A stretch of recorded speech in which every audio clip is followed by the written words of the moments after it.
fort to which my father belonged was 3/4 of a mile from his farm, but when his fort went to decay and was unfit for use, a new one was built near our own house.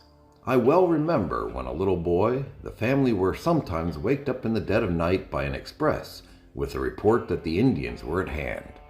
The express came softly to the door and by a gentle tapping raised the family.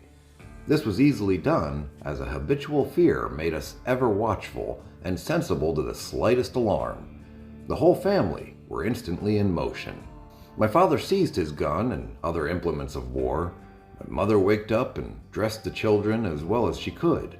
Being myself the oldest of the children, I had to take my share of the burdens to be carried to the fort. There was no possibility of getting a horse in the night to aid us. Besides the little children, we caught up such articles of clothing and provisions as we could get hold of in the dark, for we durst not light a candle or even stir the fire. All this was done with the utmost dispatch and in the silence of death. The greatest care was taken not to awaken the youngest child. To the rest, it was enough to say Indian, and not a whisper was heard afterward. Thus it often happened that the whole number belonging to a fort who were in the evening at their homes were all in their little fortress before the dawn of the next morning. In the course of the next day, their household furniture was brought in by men under arms. Some families belonging to each fort were much less under the influence of fear than others. These often, after an alarm had subsided, in spite of every remonstrance, would remove home while their more prudent neighbors remained in the fort.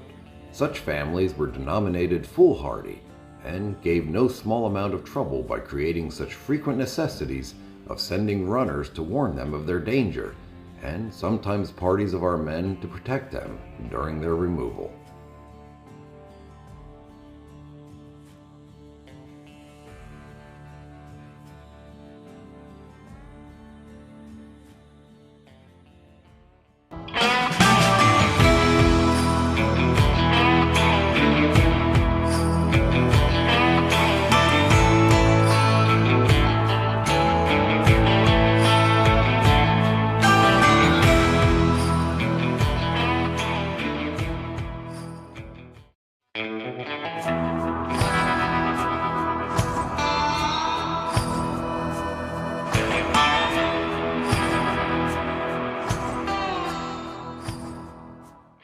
From Hardwood Creek, we crossed to the Mesquite, one of the tributaries of the South Canadian, and here we began to feel ourselves safe from an attack by a superior force of savages, as the sign was not plentiful and was very old.